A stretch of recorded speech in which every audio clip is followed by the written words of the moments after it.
Salut tout le monde, cette semaine j'ai testé les interrupteurs intelligents compatibles avec Alexa ou Google Home qu'on trouve chez Costco pour à peu près 25 $.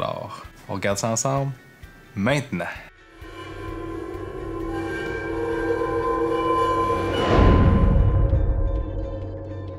Si vous me suivez un peu sur mes autres réseaux sociaux, vous savez que j'ai déménagé récemment. J'ai fait beaucoup de rénovations.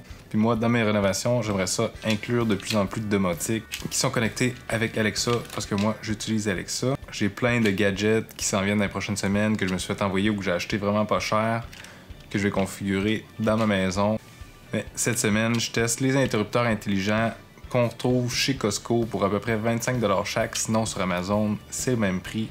Genre, tous les liens dans la description.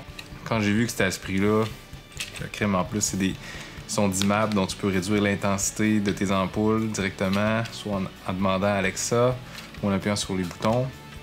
C'est quasiment le prix juste d'un interrupteur dimmable normal.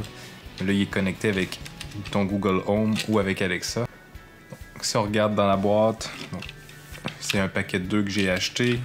On retrouve nos 2 interrupteurs avec un bouton plus, moins ici pour allumer, éteindre et réduire l'intensité. Et une petite switch on-off ici qu'on peut mettre si on veut complètement le désactiver. Donc si t'en vas en vacances, tu veux pas que tout le temps qu'il soit connecté à Internet, je sais pas pourquoi, mais tu peux le mettre à off. Ça vient avec tout ce qu'il faut pour l'installer. On a toutes les vis, on a les plaques murales, on a le livret d'instructions en anglais et en français. Pour ce qui est de l'installation, je connais pas grand-chose en électricité, mais j'ai quand même été capable de l'installer par moi-même.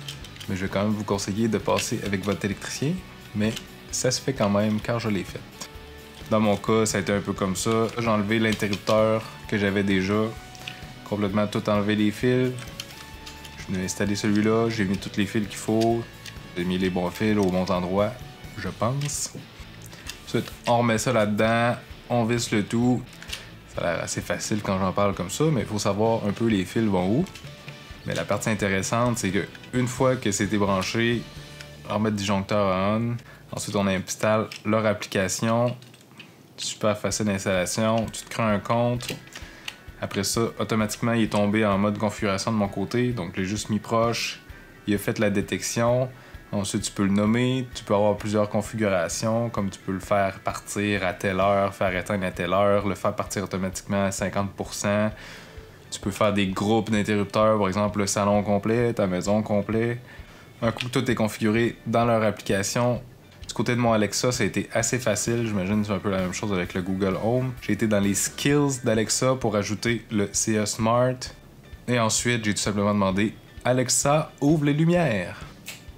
Tout de suite, ça a fonctionné du premier coup.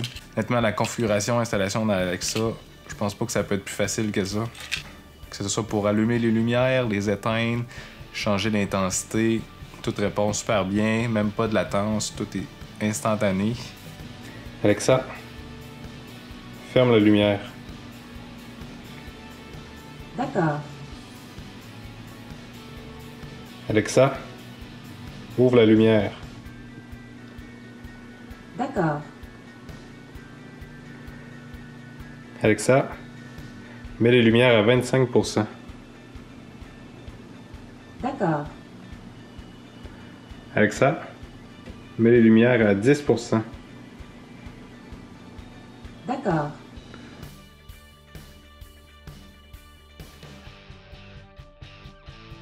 Pour ma part, c'est un achat facile. Tous mes autres interrupteurs pour le moment intelligents que je vais installer, ça va être exactement ça. Pour 20-25$, je pense pas que tu peux te tromper. Si vous êtes intéressé par un peu de domotique, comme je vous disais, je vais partir une série. J'ai plusieurs petits gadgets de domotique qui m'attendent, que je vais installer au courant des prochaines semaines. Donc, si vous êtes intéressé, juste à vous abonner si c'est pas déjà fait. Si vous avez aimé la vidéo, vous pouvez faire un j'aime. Puis sinon, on se voit la semaine prochaine.